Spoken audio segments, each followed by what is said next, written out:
할렐루야. 네, 한 주간 잘 지내셨습니까? 지난 한 주간은 좀 비가 좀 자주 왔던 것 같아요.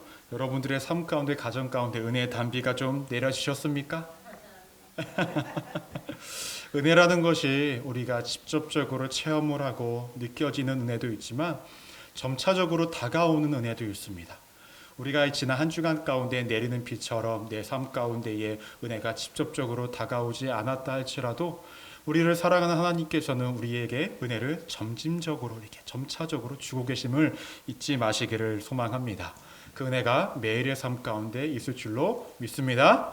네, 좋습니다. 우리 좌우 앞뒤에 계신 분들과 이렇게 인사하겠습니다. 오늘도 잘 오셨습니다. 예, 또 다르게 한번 또 인사를 한번 해보겠습니다. 예, 또 보니까 좋습니다. 예, 또 보니까 좋습니다. 예, 정말로 잘 오셨고 또 뵐 수 있어서 너무나 좋고 행복한 주일입니다. 예, 오늘 저는 요한복음 6장 16절에서 21절까지의 말씀을 근거로 이유 있는 다섯 번째 표적이라는 제목으로 함께 은혜를 나누고자 합니다. 우리 말씀 제목 한번 따라해 보실까요? 이유 있는 다섯 번째 표적. 시간 참 빠르죠? 벌써 다섯 번째예요. 이제 오늘을 제외하고 두 번만 더 말씀을 나누면 요한복음에 나타나는 일곱 가지 표적을 다 마무리합니다. 아쉬우신가요? 네, 표정들을 보니까 아쉬운 표정들이 가득하세요. 사실 영상에 여러분들의 표정이 나가지 않습니다. 영상으로 예배를 들으시는 분들은 여러분들의 표정이 아쉬운지 빨리 끝났으면 좋겠는지 아무도 모릅니다. 제가 뱉는 말이 그대로 되는 겁니다. 혹시 영상으로 예배를 들으시는 분들 중에 우리 성도님들이 정말로 아쉬움 얼굴로 계시는지 궁금하시면 순복음 소망교회로 오시면 됩니다. 그래서 함께 예배드리며 너무나 좋을 것 같습니다. 예, 오늘 표적은요, 예수님께서 물리를 걸으신 표적입니다. 지난주에는 예수님이 오병이어의 표적을 통하여서 많은 이들을 먹이신 사건을 통해서 어떠한 의미를 갖고 계신지, 그 표적이 우리에게 주시는 의미가 무엇인지를 나눴는데요. 그 사건이 있은 후에 곧바로 일어난 사건이 물리를 걸으신 표적입니다. 예수님께서 오늘 말씀을 보면 빨리 제자들에게 가버나움으로 가라고 이야기하십니다. 왜 그러셨을까요? 많은 사람들이 예수님을 통하여서 오병이어의 기적을 경험한 나머지 그들은 예수님을 왕으로 세우려고 합니다. 왕으로 세워서 자신들이 기대했던 메시아가 되어줬으면 좋겠다라는 마음으로 예수님을 세우기 시작하는 거예요. 로마의 통치하에 있으니까 우리가 군사력을 일으키고 정치를 선동하여서 로마와 싸워서 우리가 이 통치하에서 우리를 벗어나자.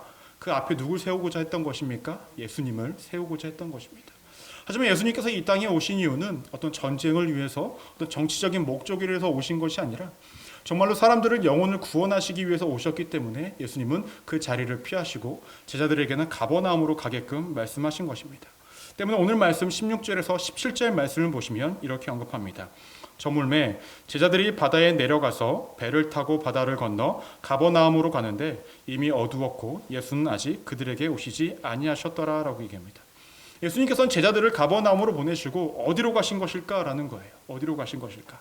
지난주 말씀 15절을 말씀 보시면 이렇게 언급합니다. 다시 혼자 산으로 떠나 가시니라라고 이야기를 해요. 예수님 자신은 산으로 올라가시고 혼자, 그리고 제자들은 가버나움으로 보내신 것입니다. 근데 이 말씀 동일한 본문이요 마가복음에도 있는데요. 마가복음에는 뭐라고 이야기하냐면 마가복음 6장 46절을 보시면 무리를 작별하신 후에 기도하러 산으로 가시니라라고 얘기합니다. 예수님께서 혼자 산으로 가신 이유가 뭐라고 말씀하고 있습니까? 기도하기 위해서 가셨다라는 거예요. 예수님께서는 기도하러 홀로 산에 가시고 제자들은 가버나움으로 보내셨다라는 거죠. 그럼 예수님께서는 왜 홀로 기도를 하러 가신 것인가라는 거예요. 복음서를 보시면요, 예수님께서 홀로 기도하시잖아요. 그 이후에는요, 분명히 중요한 일이 있었습니다. 항상. 어떤 중요한 일을 앞두고 홀로 기도하러 산에 올라가시거나 기도하시는 모습이 복음서에 항상 등장을 합니다. 그렇다고 한다면 제자들을 보내고 홀로 산에 올라가셔서 기도를 하고 계셨다는 것은 분명히 오늘 사건이 의미가 있는 사건이고 분명한 이유를 알려주고자 하는 목적이 있는 표적이었고 목적이 있는 사건이라는 것입니다. 여러분, 말씀으로 다시 돌아오면 현재 제자들이 있는 곳에서 가버나움까지 가기 위해서는요, 거리가 얼마큼 된지 아십니까? 약 8km 정도 되었다고 합니다.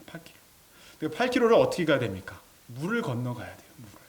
물을 건너가야 되는데 정말로 긴 거리긴 하죠. 긴 거리입니다. 그런데 그 지금에야 우리가 배를 타고 가면 모터가 있고 그다음에 기름을 넣으면 후딱 갈 수 있습니다. 그렇죠? 근데 당시에는 모터라는 게 있었을까요? 없습니다. 그럼 배가 이동을 할 때 어떻게 됩니까? 사람이 직접 배를 저어야 합니다. 아니면 돛을 통해서 바람을 통해서 앞으로 갈 수 있는 상황이었다라는 것입니다. 그렇다고 한다면 제자들이 현재 있는 곳에서 가버나움까지 가는 거리를 그냥 가기에는 참으로 쉽지 않은 거리입니다. 그럼에도 불구하고 예수님께서는 얼른 가버나움으로 가라라고 이야기합니다. 그런데 여기서 문제가 있습니다. 어떠한 문제가 있냐면 당시에 갈릴리 바다의 지형상의 문제가 있는데요. 이렇게 가운데 이렇게 바다가 있으면요, 양 옆쪽에 동서쪽에 이 수면 기준으로 한 양쪽에 이렇게 높게 그 한 800m 가량의 산맥이 있었다라는 거예요. 산맥이. 여러분 양쪽에 이렇게 산맥이 있으면 바람이 한 번 불면 세게 불까요? 천천히 불까요? 굉장히 세게 분다라는 거예요. 세게. 그래서 크게 파도가 치면은 2, 3m 높이의 파도가 쳤던 곳이 당시에 갈릴리 바다였다라는 것입니다. 또 그 물 깊이가 얼마나 깊었냐면요, 약 200m 정도 되었대요. 야, 갈릴리 호수인데 굉장히 깊죠. 그리고 깊었기 때문에 파도가 한번 치면 배를 덮치면 배가 뒤집어질 수도 있는 상황이었다라는 것입니다. 그런데 그러한 곳을 건너가야만 했습니다. 물론 바람을 잘 타서 돛을 잘 피면은 금방도 갈 수 있었겠지만 당시의 상황을 보면요, 제자들이 갔던 그 계절과 그 기후와 당시의 상황은 그 바람을 타고 갈 수 있는 상황이 아니었고 바람을 역방향으로 갈 수밖에 없는 상황이었다라는 거예요. 참으로 쉽지 않았다라는 거예요. 때문에 오늘 18절 말씀을 보시면 이렇게 언급합니다. 큰 바람이 불어 파도가 일어나더라라고 얘기합니다. 즉 바람을 맞서서 앞으로 가야만 하는 쉽지 않은 상황이었다라는 것입니다. 이런 와중에 제자들은 가버나움으로 갑니다. 열심히 간 결과가 무엇입니까? 19절을 보시면 제자들이 노를 저어 심여리쯤 가다가라고 이렇게 이야기를 합니다. 여러분 여기서 심여리가 어느 정도 거리냐면요, 약 5km에서 6km 정도를 갔다라는 거예요. 여러분 많이 간 겁니까? 조금 간 겁니까? 많이 간 거예요. 그렇죠? 많이 간 거예요. 그런데 잘 보시면요, 이것이 많이 간 거라고 참 보기는 힘들습니다. 왜 그러냐면 마가복음 6장 48절 말씀을 보시면 우리 한번 함께 읽어볼까요? 시작. 바람이 거스름으로 제자들이 힘겹게 노 젓는 것을 보시고 방 사경쯤에 바다 위로 걸어서 그들에게 오사 지나가려고 하시매라고 얘기합니다. 여기서 시간이 언제입니까? 반 사경쯤입니다. 지금으로 따지면 새벽 3시에서 6시예요. 굉장히 늦은 시간이죠. 그런데 여러분, 이 사건 전에 어떠한 사건이 있다고 말씀드렸죠? 오병이어의 사건. 그때 사람들이 밥을 먹은 시간이 몇 시냐면 저녁 먹는 시간이었다라는 거예요. 그럼 그 사람들 저녁 다 먹이고 바로 떠나지 않았습니까? 그럼 제자들이 떠난 시간과 지금 밤 사경까지 계산을 해보면 약 6시간에서 9시간가량을 배를 저어서 갔는데 5km, 6km를 간 겁니다. 많이 간 겁니까? 많이 못 간 거예요. 많이 못 간 거예요. 굉장히 힘들고 어려운 가운데 있었다라는 거예요. 더군다나 제자들은 현재 어떠한 상황이었습니까? 오병이어의 사건 전에 어떠한 사건이 있었냐면요, 예수님께서 제자들을 파송하셨어요. 파송하신 이후에 그들에게 능력을 주셔서 귀신을 내쫓는 권세도 주시고 그들의 병든 자들을 고칠 수 있는 능력을 주셔서 제자들이 다니면서 그러한 사역들을 감당하고 예수님께 왔다는 거예요. 그들이 고된 것을 아셨기 때문에 예수님께서 우리 좀 쉬자라고 말씀하셨는데 많은 사람들이 따라와서 그때 무슨 사건이 일어난 겁니까? 오병이어의 사건이 일어났습니다. 전에도 말씀을 드렸지만 그 오병이어의 사건 가운데에 제자들이 무엇을 했습니까? 먹을 것들을 나눠주는 역할을 제자들이 했을 거 아니에요. 쉬지도 못했습니다. 또 쉬지도 못했는데 또 어디로 갑니까? 갈릴리 바다. 열심히 배를 싣고 가는 거예요. 정말로 고되고 힘든 가운데 있는 것이 제자들의 모습이었다는 거예요. 그렇다고 한다면 이 말씀과 이 사건 가운데서 우리에게 알려주는 첫 번째 이야기가 있습니다. 그것은 무엇이냐면 인간의 무능력함을 알려주기 위한 사건이었다는 거예요. 따라해볼까요? 인간의 무능력함을 알려주신다. 여러분 혹시 깊은 바다에서 수영해 보신 적 있으십니까? 없으세요? 바닷가 근처에 사시는데 수영은 웬 말이냐, 바다도 못 보고 있는데, 그렇죠? 오히려 더 그렇다고 합니다. 바다 근처에 사는 사람들이 오히려 바닷가를 더 안 간대요. 저도 여기 와서 그냥 매일 바다를 갈 줄 알았는데요, 수영을 할 줄, 일주일에 한 번 정도는 수영을 가서 할 줄 알았는데 수영 한 번도 못 해봤습니다. 아직까지 발을 아직 물에 담가보지도 못했어요. 예. 그런데요, 제가 예전에 한국에 있었을 때 가족끼리 이제 여행을 갔는데 부산 아시죠? 한국에 부산을 여행 갔습니다. 근데 아버지 지인이 그 보트가 있으셔가지고 빌려서 이제 보트를 타고 나갔어요. 나갔는데 바다 한가운데 갔습니다. 그래서 이제 뭐 다이빙을 하고 이제 수영을 하려고 놀라고 하는 거예요. 근데 물을 보니까요, 한국의 바다 색깔은 뭐 이런 데와 다르게 좀 더 짙어요. 짙어서 밑이 보이지가 않아요. 그러니까 막상 제가 물을 엄청 좋아해요. 물을 엄청 좋아하는데 밑에 보니까 쉽사리 못 내려가겠는 거예요. 무서운 거예요. 더구나 이제 물에 딱 들어가니까요, 발이 안 닿잖아요. 깊으니까. 그것도 두려운 거예요. 밑에서 누가 날 땡길 것 같고, 한국에는 있지도 않은 상어가 올 것 같고, 막 그런 생각, 오만 가지 생각이 다 들더라고요. 두려워요, 두려워. 그런데요, 이렇게 두려운 것은 저만 그랬던 것이 아니었던 것 같습니다. 당시에요, 그 유대인들의 그 사상 가운데 뭐가 있었냐면요, 바다라는 곳은요, 혼돈이 일어나는 곳이었다라는 거예요.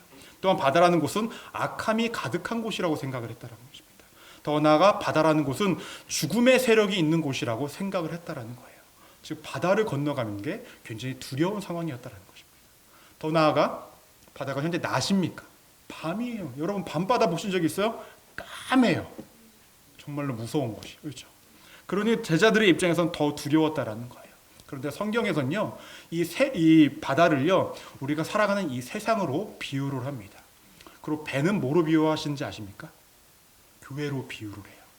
즉 제자들이 갈릴리 바다를 이렇게 배를 타고 가고 있다는 것은 교회가 세상 가운데 지나가고 있는 것인데, 그 세상이 너무나 두렵고 힘들고 어려움이 가득한 곳 가운데 제자들이 이 배를 타고 걸어가고 있는 모습을 보여주고 있다는 것입니다. 그런데 여러분, 제자들이 왜 정말로 힘들었을까요? 이 바다를 지나가는 것이 왜 어려웠을까요? 풍랑이 일어납니다. 파도로 인하여서 앞으로 전진이 안 돼요. 더구나 마음의 두려움도 있습니까? 왜 그럴까요? 현재 그들 가운데 누가 안 계십니까? 예수님이 안 계시기 때문에 그들의 마음 가운데는 두려움에 사로잡힐 수밖에 없었다라는 거예요. 만약 예수님이 함께 계셨다고 한다면 그들은 두려워하지 않았을 것입니다. 왜냐하면 마가복음 4장 39절 말씀을 보시면 이렇게 언급합니다. 예수께서 깨어 바람을 꾸짖으시며 바다더러 이르시되 잠잠하라 고요하라 하시니 바람이 그치고 아주 잔잔하여 지더라 라고 얘기합니다. 예수님은 풍랑을 일으키는 그 바다를 잔잔하게 하실 수 있는 권능이 있었다라는 거예요. 여기서 예수님께서 말씀하십니다. 잠잠하라, 고요하라, 꾸짖었다라고 얘기하십니다. 그래서 꾸짖었다라는 말은 무엇인지 아십니까? 예수님께서 사탄을 꾸짖으실 때 하셨던 말씀이 꾸짖었다라는 것과 동일한 말이에요. 즉 예수님과 제자들이 함께 배를 타고 갔을 때에 풍랑이 일으킨 것은 사탄의 역사였다라는 거예요. 세상 가운데에, 바다가 세상이라고 말씀드렸죠. 세상 가운데에 예수님과 제자들을 흔들려고 하는 그런 세력들이 있었는데 예수님께서는 그것을 꾸짖어 잠잠하게 하셨다는 거예요. 이것을 알고 있던 제자들은 지금 예수님이 곁에 계시지 않기 때문에 두려워하였고, 그 파도와 그 풍랑으로 인해서 앞으로 빨리 나아가지 못하는 어려움 가운데 있었다라는 것입니다. 그렇다고 한다면 우리가 역으로 생각해 보겠습니다. 예수님과 함께 하시지 않는 인생 가운데 자신의 힘과 능으로 나아가고 있다는 것이 정말로 잘하고 있는 것일까요? 그렇지 않습니다. 예수님 없이 우리가 세상 가운데 살아가는 인생 가운데 있다고 한다면 그 마음에 두려움이 가득한데 여전히 예수님을 바라보지 못하는 것이 잘하고 있는 것일까요? 그렇지 않다라는 것입니다. 때문에 우리가 세상 가운데에 예수님과 함께 걸어가지 않은 인생은 두려움과 힘겨움의 연속입니다. 때문에 성경은 뭐라고 이야기합니까? 두려워하지 말라라고 이야기합니다. 내가 너와 함께하고 있으니 너가 그것을 믿고 있다고 한다면 너는 두려워하지 말라라고 지속적으로 반복적으로 이야기하고 있다는 것입니다. 여러분, 우리 순복음 소망교회가 세상 가운데 홀로 덩그러니 남겨져 있다면 두려운 일들이 많을 것입니다. 여러분들의 삶 가운데에 세상 가운데 덩그러니 홀로 남겨져 있다면 두렵고 어려운 일들이 많이 있으실 것입니다. 그런데 성경은 뭐라고 이야기합니까? 두려워하지 말라라고 이야기합니다. 왜냐? 예수님이 너와 함께 있고 성령님이 너를 지키고 성령님이 너와 함께하고 있으니 두려워하지 말라라고 이야기하고 있다는 것입니다. 그렇다고 한다면 오늘 이 사건이 우리에게 이야기하는 것은 무엇입니까? 우리가 인생을 살아갈 때에, 우리가 신앙의 여정을 걸어갈 때에 너 홀로 세상 가운데 걸어가지 말라라는 거예요. 더 나아가 너의 힘으로는 아무것도 할 수 없다는 것을 명확하게 보여주고 있다는 것입니다. 여러분 잘 생각해 보십시오. 배를 타고 가고 있던 제자들, 그 중에 직업이 무엇인 사람들이 있었습니까? 어부가 있었습니다. 어부들이 있었다라는 거예요. 그렇다고 한다면 바다를 건너갈 때에 그 누구보다 바다에 대해서 잘 알고 있던 사람입니다. 더 나아가 갈릴리 지역에 대해서 잘 알고 있던 사람이 누구였습니까? 빌립이라는 사람이 있었어요. 지역을 잘 알고 있던 사람도 있었습니다. 또 당시의 사람들이 또 힘도 좋았을 거예요. 자신들의 경험도 있었고 자신들의 지식도 있었고 자신들의 힘도 있었고 능력도 있었음에도 불구하고 그들이 열심히 노르져 간 것은 9시간 동안 간 것이 고작 3분의 2밖에 못 갔습니다. 그리고 여전히 그들의 마음 가운데는 두려움이 가득했고 아무것도 할 수 있는 것이 없었다는 것입니다. 여러분, 답은 명확하게 나오지 않습니까? 여러분들이 인생을 살아갈 때에 내가 살아온 경험과 능력과 노하우가 있다고 한들 세상 속에서 그 모든 것들은 크게 쓰임을 받는 것들이 아니라는 것입니다. 때문에 우리가 인생을 살아갈 때 명확하게 기억하셔야 될 것은 우리가 항상 예수님과 함께 걸어가야 한다는 거예요. 제자들도요, 서로를 의지했을 거예요. 야, 너 어부잖아. 너 여기 지역에서 잘 알잖아. 어떻게 좀 해봐. 서로 이야기했을 것입니다. 서로에게 도움이 됐습니까? 아무런 도움이 안 됐습니다. 여러분, 우리가 신앙생활을 하면서 동역자들이 내 곁에 있다는 것 정말로 큰 힘입니다. 하지만 우리 무능력한 자들끼리 모여봤자 무능력함이 더해질 뿐입니다. 무능력하지 않으신 하나님이 우리와 함께 계셔야 한다는 거예요. 신앙생활의 본질은 내가 하나님과 함께 있는 것부터 시작이 되어지고 그 가운데에 나의 동역자들과 함께 걸어가는 것이 더하여져야 되는 것이지 동역자들만 있어서 될 문제는 아니라는 것입니다. 여러분, 그 때문에 기억하십시오. 세상에서 나의 노력과 힘으로 될 것 같은 일들이 있습니까? 예, 될 수도 있습니다. 그러나 그 바다를 건넜다 한들 또 바다를 만날 것입니다. 그렇다고 한다면 우리 삶의 근본적인 문제 해결은 무엇입니까? 내가 예수님과 함께 걸어가는 인생이 되어야 한다는 거예요. 그래야만 우리의 인생의 그 파도와 어려움과 그 풍랑을 우리가 이겨낼 수 있고 우리가 목적지까지 걸어갈 수 있다는 것을 잊지 않고 살아가시는 믿음의 성도님들 되시기를 주님의 이름으로 축원합니다. 이어서 말씀을 보시면 물리로 예수님께서 이제 걸어오시는 것을 제자들이 보고 두려워합니다. 이 하신 말씀이 20절 말씀을 보시면 이렇게 언급합니다. 우리 함께 읽어볼까요? 시작.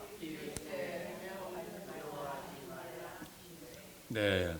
이르시되 내니 두려워하지 말라 하신대라고 얘기합니다. 그래서 우리에게 알려주는 두 번째 메시지가 있습니다. 그것은 무엇이냐면요, 예수님이 누구신지를 알려주고 계시다라는 거예요. 따라해볼까요? 예수님이 누구신지 알려주신다. 그래서 예수님이 내니라고 얘기해요. 내니, 따라해볼까요? 내니. 네, 내니. 억양이 한국말인지 다른 나라 말인지 잘 모르시겠죠? 헬라어로 하시면요, 에고 에이미라는 말이에요. 따라해 보실까요? 에고 에이미. 예, 근데 이 말이요, 어디에도 또 쓰여지는지 아십니까? 하나님께서 모세 앞에 나타나신 적이 있었습니다. 출애굽기 3장 14절 말씀 우리 한번 함께 읽어볼까요? 시작. 하나님이 모세에게 이르시되 나는 스스로 있는 자이니라. 또 이르시되 너는 이스라엘 자손에게 이같이 이르기를 이야기합니다. 예, 다시 앞으로 넘겨주세요. 네, 여기서 나는 스스로 있는 자이니라 라는 이 말이 에고 에이미라는 말입니다. 네, 에고 에이미라는 말이에요. 그러니까 하나님께서는 자신을 스스로 있는 자라고 말씀하셨고 예수님께서도 하나님이 하신 말씀과 동일하게 나는 스스로 있는 자다 내니라고 얘기합니다. 여러분, 만약에 우리가 하나님이 어떠한 분이다라고 설명을 한다면 여러분들은 가장 먼저 어떠한 것을 이야기하시겠습니까?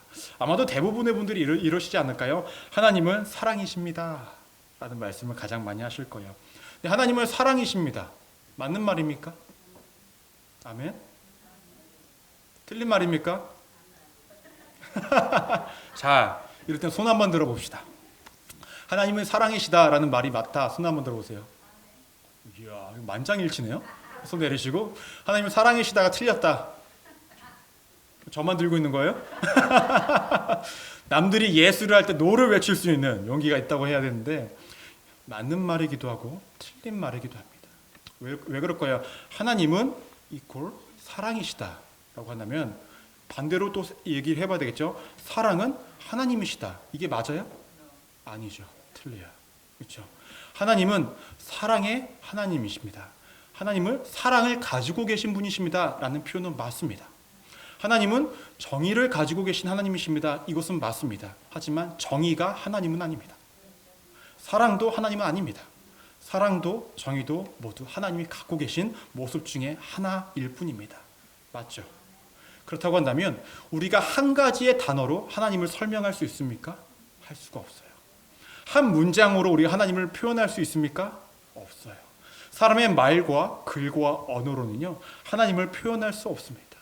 때문에 아까 저기 말씀을 우리 함께 읽은 것처럼 나는 스스로 있는 자연이라 이걸요 보다 더 간략하게 이야기하면 뭔지 아십니까? 나는 나다라는 표현이에요. 나는 나다. 하나님을 표현하는 가장 정확한 말은 무엇입니까? 나는 나다입니다. 나는 너의 말로 표현을 할 수 없는 존재다. 나는 나 그 자체다 라고 이야기하고 있는 거예요. 그렇다고 한다면 예수님도 동일하게 말씀하시죠. 나는 나다라고 이야기합니다. 왜 예수님께서는 하나님께서 말씀하신 것처럼 나는 나다라는 표현을 하셨을까요? 여러분 혹시 기억하십니까? 저번에 우리가 오병이어의 기적에 설교를 했었을 때 그 시기가 언제이다라고 말씀드렸죠. 우리 요한복음 6장 4절 말씀을 보시면 이렇게 언급합니다. 마침 유대인의 명절인 유월절이 가까운지라 라고 얘기합니다. 여러분 유월절이 뭘 기념하는 거였죠? 이스라엘 백성들이 애굽에서 탈출할 때에 그것을 기념하는 날이었습니다. 그래서 함께 먹고 함께 마심으로 통화해서 어떻게 됩니까? 애굽을 탈출하게 됩니다. 애굽을 탈출한 다음에 처음 맞이했던 장소가 어디였습니까? 홍해였다라는 거예요. 그렇죠? 그렇다면 잘 생각해 보십시오. 오병이어의 사건이 어떤 거였습니까? 유월절을 기념하는 사건이었습니다. 함께 그것을 먹고 마시는 공동체가 함께 먹고 마시는 사건이었습니다. 그러고 난 다음에 제자들이 가장 먼저 맞이한 사건이 무엇입니까? 갈릴리 바다를 건너는 사건이었다는 거예요. 그렇다고 한다면 구약에 나타났던 그 사건과 신약에 나타났던 이 사건이 동일합니까? 다릅니까? 동일하게 흘러가고 있다는 거예요. 즉 하나님께서 내니 나는 나다라고 말씀하신 그 사건, 모세를 만났을 때에 그 사건 이후에 유월절 사건이 발생되어지고 홍해를 건너는 사건이 일어났습니다. 오늘 말씀도 예수님께서 내니라고 말씀하셨죠. 그 전에 유월절 사건이 있고 그 다음에 바다를 건너는 사건이 있습니다. 즉 예수님께서 나는 나다라고 바다 위에서 말씀하신 것은 나는 하나님을 대신하여서 이 땅에 온 존재다라는 것을 제자들에게 명확하게 알려주고 계신 거예요. 나는 하나님을 대신하여 너희를 십자가에서 구원하기 위해서 온 존재다라는 것을 명확하게 이야기하고 계시다라는 것입니다. 예수님께서 물 위를 걸으신 사건이요. 여러분 단순히 야 너네 물 못 걷지? 난 걷는다. 이거 보여주시려고 걸으신 게 아니에요. 니네 이거 못하지? 난 할 수 있어. 이걸 보여주시기 위해서 하신 것이 아니었다라는 거예요. 예수님께서 물 위를 걸으신 것은 나는 하나님의 아들이고 하나님의 아들로서 너희가 하나님을 볼 수 있는 존재로서 온 거고 너희를 십자가에 못 박혀서 돌아가심으로 통하여 너희를 구원하기 위해서 온 존재라는 것을 알려주기 위해서 오신 것이라는 것입니다. 그것을 물 위를 걸으신 사건을 통해서 명확하게 보여주고 계셨다라는 거예요. 예수님은요 단순히 제자들이 물 위에서 힘들어하는 그래서 다시금 육지로 목적지로 갈 수 있는 문제 해결을 위해만 오신 것이 아니라 그 문제 해결을 위한 본질적인 내가 누군지를 보여주기 위해서 오신 것이고 너희는 나를 정의할 수 있는 내가 아니라 너희는 나는 나 존재임을 알려주고자 해서 이 땅에 오셨다라는 것을 이 사건을 통해서 명확하게 보여주고 계시다라는 거예요. 여러분 인생을 살아갈 때에 우리가 기도의 응답을 받고 때로는 은혜를 받고 내 삶 가운데 마음의 평안을 얻고 살아가실 때가 있으실 것입니다. 그때에 예수님께서는 우리에게 단순히 평안과 화평과 문제 해결만을 주시고자 하는 것이 아니라 그 뒤에 내가 너를 여전히 사랑하고 있고 너에게 은혜를 줄 수 있는 사람이 존재이며 너에게 은혜를 주기를 원하는 존재임을 알려주시고자 하는 그 뜻과 사랑과 애정이 있는 표현이라는 것입니다.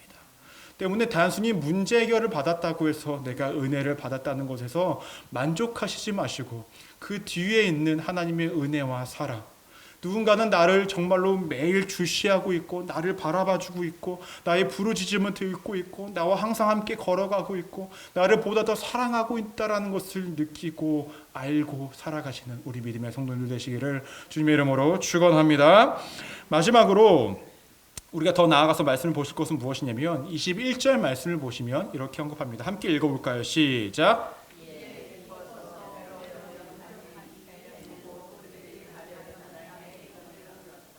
네, 파도가 치는 곳에서 멀리서 예수님께서 무리를 걸어오시니 처음에 제자들은 두려워했습니다. 그런데 냉이 두려워하지 말라라는 이야기를 통하여서 제자들은 어떻게 합니까? 기뻐했다라는 거예요. 더 나아가 예수님을 배로 영접했다라고 이야기하고 있습니다.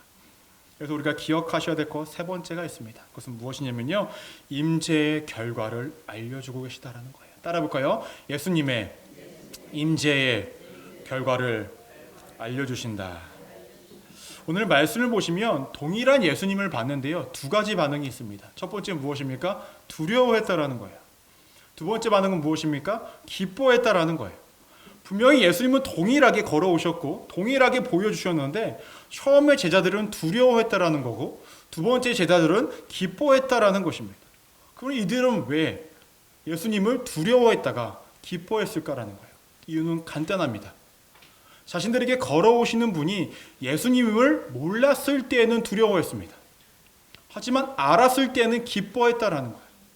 그럼 우리가 여기서 기억하고 알아야 될 것이 있습니다. 그것은 무엇인지 아십니까? 우리는 무지하지 말아야 된다는 거예요.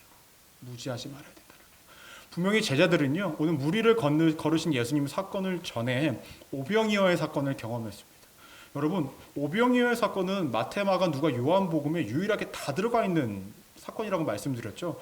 정말로 너무나 일어날 수 없는 역대급 사건이라는 거예요. 그 정말로 기적 중에 기적을 경험했던 제자들인데 예수님의 자신들을 향해서 걸어오실 거라는, 물 위에 걸으실 거라는 생각은 죽어도 못하고 있다는 거예요. 즉 제자들은 자신들이 경험한 선에서, 자신들이 알고 있는 선에서만 예수님의 능력과 권능과 그분의 존재를 믿고 있었다는 것입니다. 예수님이 백날 기적과 이적과 표적을 보여주셔도 제자들은 자신들이 알고 있는 선에서, 믿고 싶은 선에서, 경험한 선에서만 예수님을 바라보고 있던 그 무지함이 있었기 때문에 예수님을 두려워하고 있었다는 거예요. 근데 여러분, 예수님을 모르는 상황 가운데서 두려워했던 이들이 또 누가 있었는지 아십니까? 유대인들과 바리새인들이 그랬다는 거예요. 유대인들과 바리새인들의 마음 가운데 항상 뭐가 있었습니까? 누가 우리를 선동하여서 정치적인 메시아가 딱 등장해서 자신들을 로마의 채에서 풀어주길 원했다라는 거예요.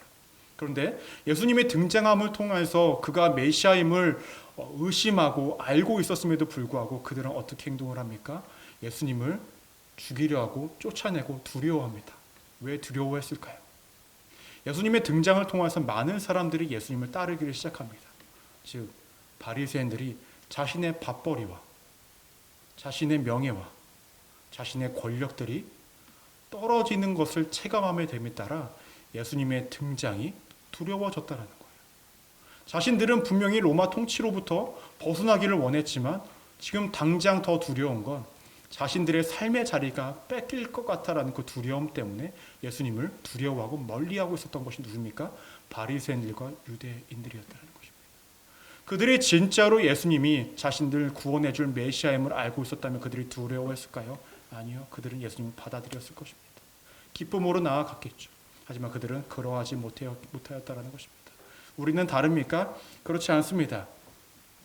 우리가 예수 그리스도를 믿음으로 통하여서 우리가 구원을 받은 자라고 이야기하지만 구원을 받은 자로서의 삶을 살아가라고 이야기했을 때는 조금의 마음의 부담감을 항상 가지고 살아갑니다. 주의 뜻을 지키며 살아가는 것이 때로는 손해를 보고 주의 뜻대로 살아가는 것이 때로는 내 감정 소모가 이루어지고 주의 뜻대로 살아가는 것이 때로는 내 시간의 낭비처럼 보여지고 주의 뜻대로 살아가는 것이 물질적으로 때로는 우리 심적으로 육체적으로 손해처럼 느껴지기 때문에 굉장히 그것들을 열심히 하는 것들을 두려워할 때가 분명히 있다는 것입니다. 하지만 정말로 내가 예수 그리스도를 만났다고 한다면 정말 내 삶 가운데 나를 구원해 주신 그분을 우리가 볼 수 있다고 한다면 신앙생활을 하는 것이 두려움일까요? 그렇지 않다라는 거예요. 기쁨으로 나아갈 수밖에 없다는 것입니다. 혹시 여러분들의 신앙생활을 하는 것 가운데 마음이 부담이 되고 내 마음 가운데 어려움이 있고 내 마음 가운데 힘듦이 있으십니까? 그렇다고 한다면 여러분 예수님이 예수님이심을 제대로 바라보시길 바랍니다. 그렇다고 한다면 여러분 마음 가운데 부담감과 힘듦과 어려움과 두려움이 생기는 것이 아니라 예수님을 마주하고 있다라는 그 기쁨으로 모든 신앙의 여정을 걸어갈 수 있다는 것입니다. 저는 우리가 그렇게 걸어가기를 소망합니다. 때로는 힘들 수 있어요. 제자들도요. 예수님을 그렇게 많이 경험했지만 그 바다 위에 그 위험 가운데 놓여지니까 바다 그 죽음의 한가운데라고 느껴지는 그 가운데 누가 걸어오니까 얼마나 무서워요.